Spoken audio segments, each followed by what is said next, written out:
بسم اللہ الرحمن الرحیم۔ السلام علیکم۔ تفسیر ابن کثیر میں ایک بہت خوبصورت واقعہ ہے کہ ایک منافق اور یہودی کے درمیان ایک زمین کے مسئلے میں اختلاف و جھگڑا ہو گیا۔ یہودی کا کہنا تھا کہ یہ زمین میری ہے اور منافق کا دعویٰ تھا کہ میری ہے۔ یہودی نے کہا کہ تم مسلمان ہو تو چلو تمہارے نبی صلی اللہ علیہ وسلم کے پاس ہی فیصلہ کرا لیتے ہیں۔ اب دونوں یہ مسئلہ لے کر آپ صلی اللہ علیہ وسلم کی خدمت میں آئے اور اپنے مابین اس زمین کے متعلق فیصلہ طلب کرنے لگے۔ تو آقا کریم صلی اللہ علیہ وسلم نے دونوں کی گفتگو سننے اور دونوں کے دلائل کا جائزہ لینے کے بعد یہودی کے حق میں فیصلہ کیا کہ یہ زمین یہودی کی ہے، اس مسلمان کی نہیں، جو کہ منافق تھا۔ آپ صلی اللہ علیہ وسلم کا یہ فیصلہ منافق کو پسند نہیں آیا۔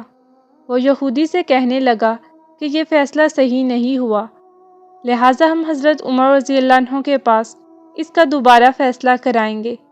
اس پر بھی یہودی تیار ہو گیا۔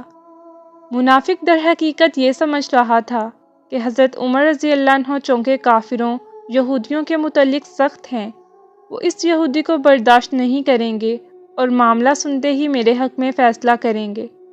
چنانچہ دونوں حضرت عمر رضی اللہ عنہ کی خدمت میں پہنچے اور اپنے مسئلے کی تفصیل سنائی اور فیصلہ چاہا۔ یہودی نے یہ بھی کہہ دیا کہ حضرت، اس کا فیصلہ آپ کے نبی صلی اللہ علیہ وسلم میرے حق میں کر چکے ہیں، مگر پھر بھی یہ مسلمان ماننے کو تیار نہیں، اور اس نے دوبارہ آپ سے فیصلہ کرانے کے لیے مجھے یہاں آپ کے پاس لایا ہے۔ حضرت عمر رضی اللہ عنہ نے پوچھا کہ کیا حضور صلی اللہ علیہ وسلم نے فیصلہ کر دیا ہے؟ جواب دیا گیا کہ ہاں۔ حضرت عمر رضی اللہ عنہ نے فرمایا، تم لوگ یہیں بیٹھے رہو، میں ابھی آتا ہوں۔ یہ کہہ کر حضرت عمر رضی اللہ عنہ اندر گئے اور تلوار لا کر اس منافق کی گردن اڑا دی اور فرمایا کہ جو آپ صلی اللہ علیہ وسلم کے فیصلے سے راضی نہ ہو، اس کے حق میں عمر کا فیصلہ یہی ہے۔ اس کے بعد منافقوں نے شور مچایا کہ عمر نے ایک مسلمان کو قتل کر دیا۔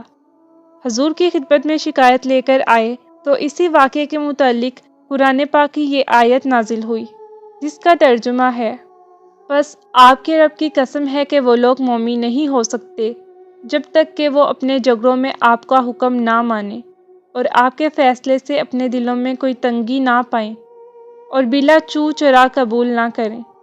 سامعین، اس واقعے سے معلوم ہوا کہ دین کی بعض باتوں کو ماننا اور بعض کا انکار کرنا منافقوں کی علامت ہے، اور کامل مومن وہ ہے جو ہر بات میں رسول صلی اللہ علیہ وسلم کی اطاعت کرے، کیونکہ آپ صلی اللہ علیہ وسلم کی رضا ہی اللہ کی رضا ہے۔